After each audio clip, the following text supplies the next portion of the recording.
during the war. Part of the things the Gowon did to cause more death in the Igbo land was to take all the money deposited in the bank by the Igbos, all our money, and gave us only 20 pounds.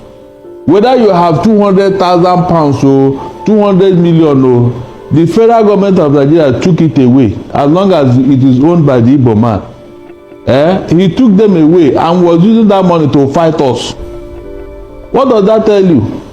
If it were today's world, what they did in the South was genocide. It wasn't a war, because the Biafran soldiers were giving them hell at the battleground.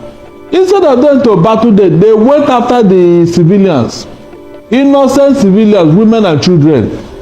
That was why the casualty was so high on Igbo land.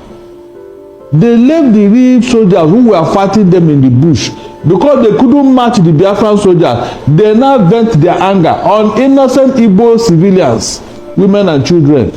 That was why there was casualty. In the course of a war, is that acceptable? Even though we know that they said all is fair in war, but no, is that action acceptable? That's why we are complaining. Yes, that's why we are. It's not fair. Under the Geneva Convention, you are not supposed to do that. Okay. Go and look at the recorded history of what happened. Women and children who were hiding in a church in somewhere in Onitsha, they slaughtered all of them. Frederick Forsyth said at least over 300 people that he the Nigerian military did that. Yes, slaughtered all of them. And even Benjamin Adekunle, the Black Scorpion, he was boasting on how he was cutting down women and children in Igbo land. He was boasting of it.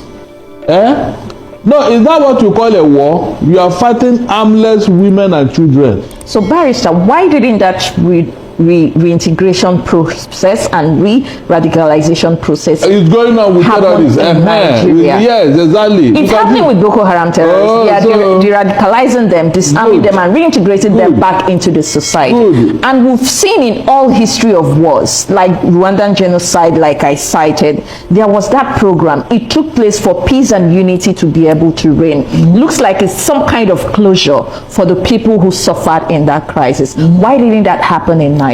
No, you should be asking Gowon, because he was in a position to do that, but he did not. He did not. So what is he telling me now? This is a man who would have taken care to heal the wound, but he did not. Now he's telling us it was necessary. It was not necessary. On what ground?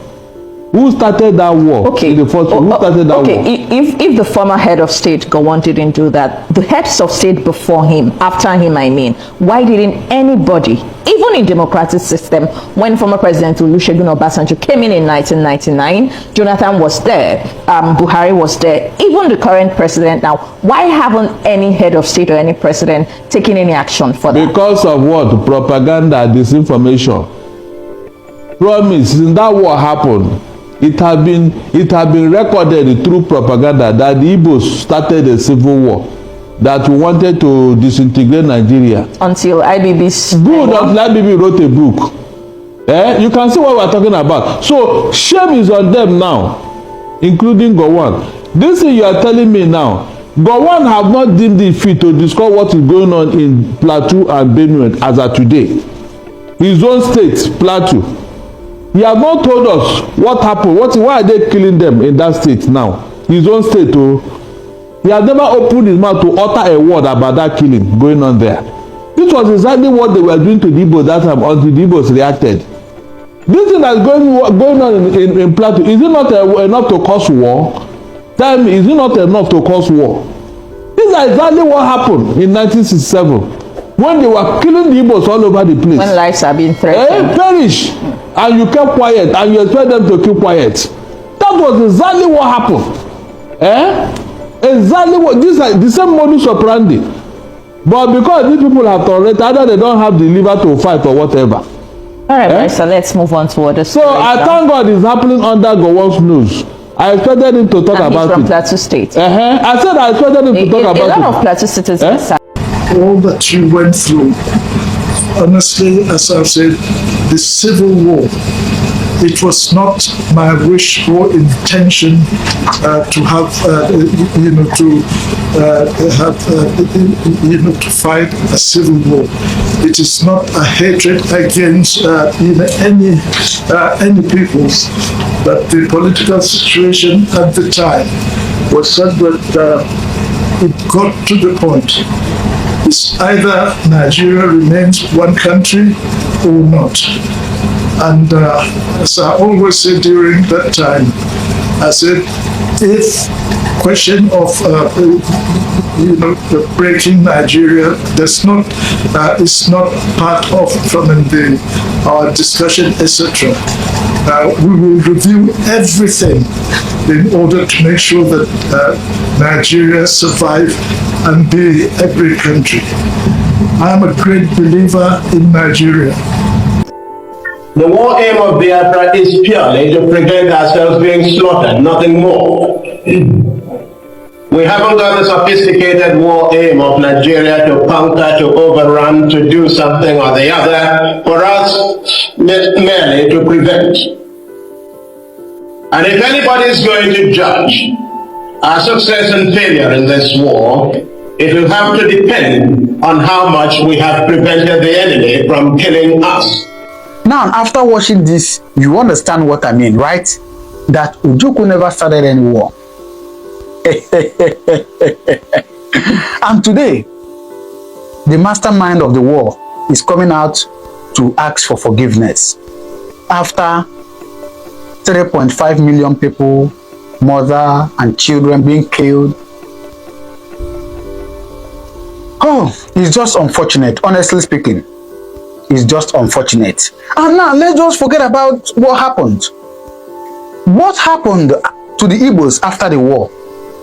I hope you have a bit idea of what happened to the Igbos, where all their monies were seized and they were given only 20 pounds.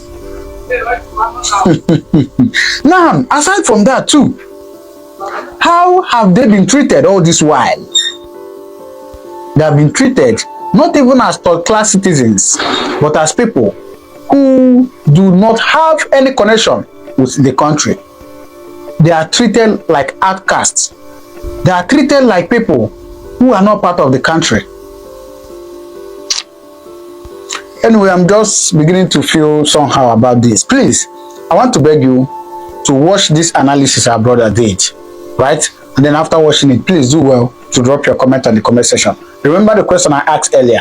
Do you watching this as a Biafran or as an Igbo person? Will you forgive Gowon after what he has done? But you know what?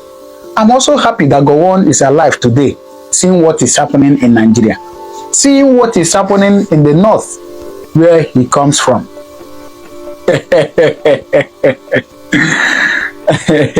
You know, I tell you this, that you know that popular saying that anything that goes around does what? Turns around. The law of karma. It always strike. Please, take a little time. Watch this analysis that my brother did. Of course, I give kudos to him. Then after watching it, you drop your comment on the comment section. What you think about this video. If this is your first time coming across my channel, please do well to subscribe, because on this channel, I get information of everything that is happening in Nigeria. Alright, so please watch.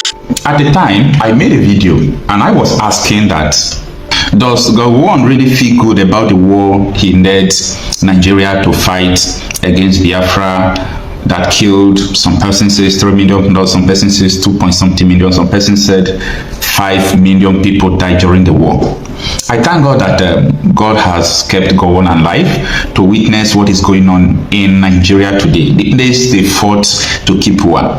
And I have been waiting for Gowon to break silence, like to talk about the situation going on in the place he claimed he fought to be one. Does it worth it?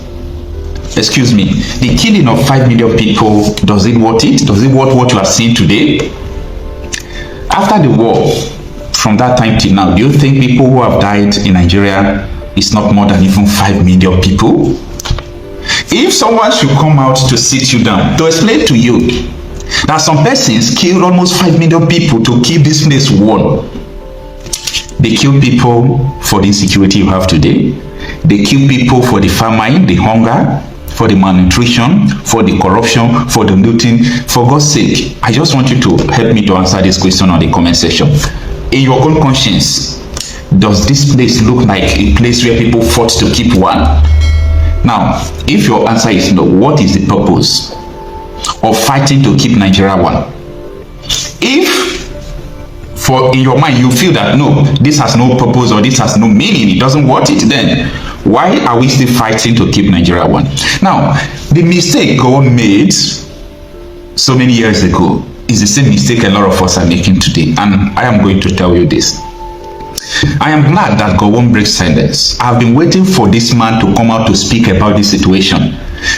You know, most of the time he will just come out to say that he did not regret the war he fought. But I think his tone is changing now. Gowon is regretting for the war he fought, yes.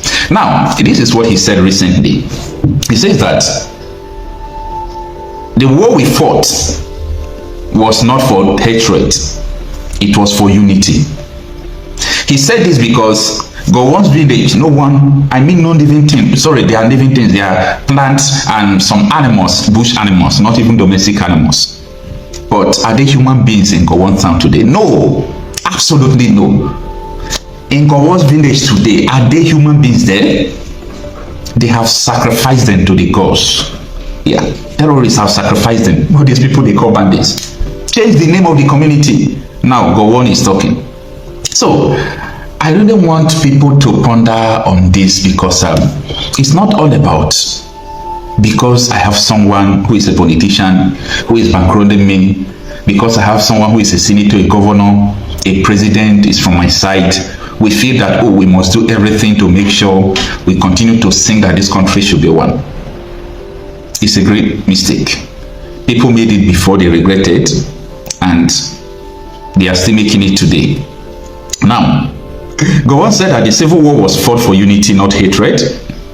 He expressed with deep emotion, but witnessing what is unfolding in today's Nigeria, especially in Jos, where he came from, it truly breaks my heart, he said. More than 60 years later, we still find ourselves asking, have we really learned anything from our past? Are we truly united or just pretending under one flag? I really want Gowon to answer these questions he put forth. Yeah, I want him to answer this question he put forth. The reason for the war was because there was no unity. There were pogroms upon, pogroms, and a lot of death happened to Southerners in the north. The hatred started coming, when people feel that people from the southern Nigeria have the majority, the positions in the military, in the police, and everywhere. That is what brings this hatred. Now, to summarize everything for you, after all these things happen, the war they fought, they are not supposed to, fight the war. They're supposed to divide Nigeria in peace through the regional government, according to the Aburi Accord. If you have not seen this document called Aburi Accord, I want you to Google it to see the content of what Gowon signed with Ojukwu in Aburi town. And after everything, the British embassy in Lagos asked Gowon never to honor the agreement, and Gowon did not honor it. Gowon being alive today is a sign. It's a sign that, it's like when God wants you to witness, the atrocities you have committed. God just wants you to witness the result. Everything we are doing today, we have the result. The result is coming. It might not come today, but it will come tomorrow. And I am still telling so many people here that the result of this country, people are managing, is coming, and it is going to wipe people away. I have so many videos of recent time, past 1 week, the killings. I am telling you that the Christians in the middle belt of Nigeria don't have lives again. Yeah, Christians in the middle belt, they don't have lives again. They are being massacred, killed like flies. Don't take me for my word. Go and research what I am saying. These people don't have life in them. And this is the same thing why Ojukwu said no. Every region have to have their own security. Abuja is dangerous. Then Lagos was dangerous. You can't just allow Abuja to destroy everywhere. So all these things are deeper than you think. What is going on in Nigeria is deeper than you think. The reason why a lot of people will come out to talk anything they want to talk about this issue of Nigeria is because they don't know Nigeria. You don't have information available to you about Nigeria. If you do, you will be worse than even people you are calling names.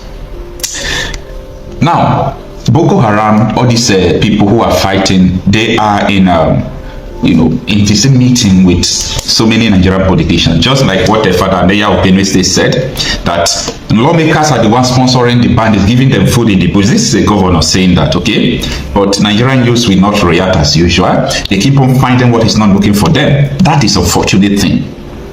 Now, when you look at it, these politicians are already having 70% of everything they want to do. Yeah, their plans to make sure they take hold of Nigeria is 70% completed. The greatest way your enemy can win you is to be doing what they are doing without making noise about it. What is going on in Nigeria? They are not making noise about it. They are not making noise. They are just trying by all means. Buhari tried for 8 years to Islamize Nigeria. He introduced Ruga, he introduced cattle colony, everything he introduced failed. Adesina, who is SA to Buhari then on media, came to tell us that it's either you give your land to the Fulanis or you die. But nobody even call him or question him. The SS did not even bother. And I ask this question again. If Nigerian politicians could be bold to come out in a national television, like China's television, to tell the whole world that they imported Fulanis from around the world because they are global citizens, what else do you people really want to understand that they want to Islamize this country? What else actually do you want? If you doubt it, let me say you doubt this Islamization agenda, you said no, it's not going to happen. I want to ask you, what is the purpose of Boko Haram? Who are sponsoring Boko Haram? What is the purpose of Iswap Mahmuda? What is the purpose of all these terrorists that infiltrated Nigeria in a holistic form? Who are sponsoring them? What is the purpose? This incumbent governor of Zamfara State told you that Minister of Defense of Nigeria is a bandit. He sponsored them. Governor Ndeya 4 days ago just said that National Assembly are the ones sponsoring bandits, sponsoring terrorists.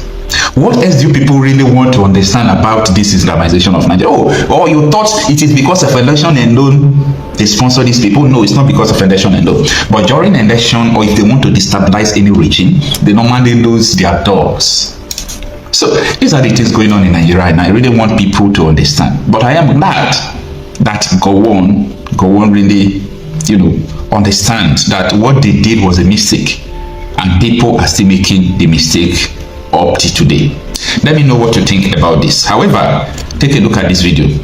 I titled this video Calculated Mistakes and the Frustration of Fulani Oligarchy. After the 8 years of Buhari reign of terror and terrorism in Nigeria, all his agenda could not succeed.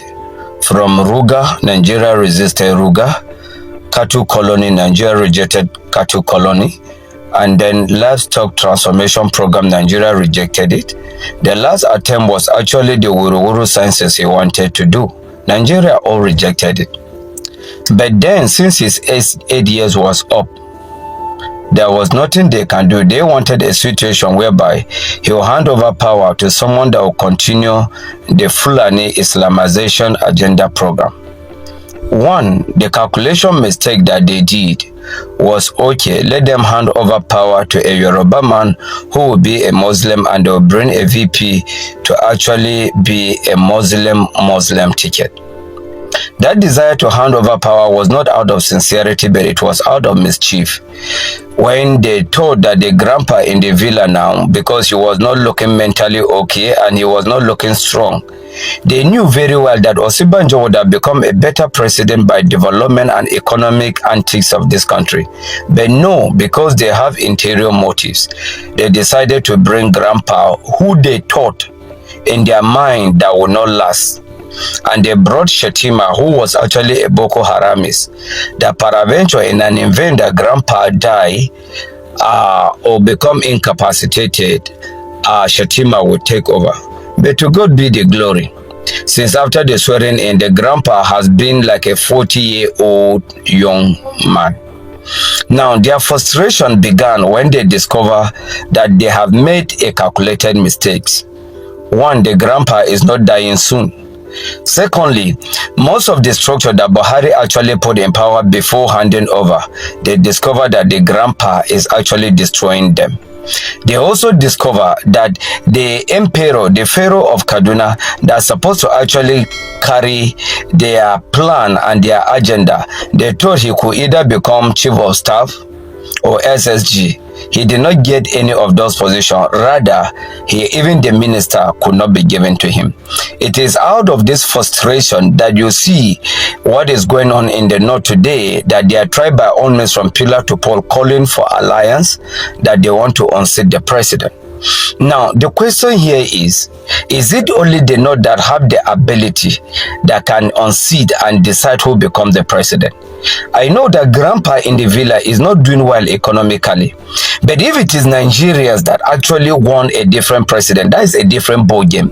But it should not be that it is the northern oligarchy that will decide who become president and who lose the presidency. And thank God for the life of Peter Obi, that when they were calling alliance, Peter Obi has stood his ground. He will be the presidential candidate, and El Rufai will not be his deputy except Ahmed Deti. Now, foolishly, they are calling Arayo Boshola, they are calling Rotimi Amechi. These are the foolish Southerners they used during Buhari, and they want to repeat it. I want all the Southerners to know nobody is comfortable with the regime, the present regime, and the status quo of this country. But let it be that if Nigerians want change, let the change be from Nigerians and not from a few Fulani northern oligarchy. All right, so you have seen it. Please do well to drop your comment on the comment section what you think about this video, right? I'll see you in my next video. Don't forget to subscribe. Thank you very much. God bless you. Thanks for tuning in to Smart Okason TV show. Don't forget to like, comment, subscribe, and share to keep the intellect flowing.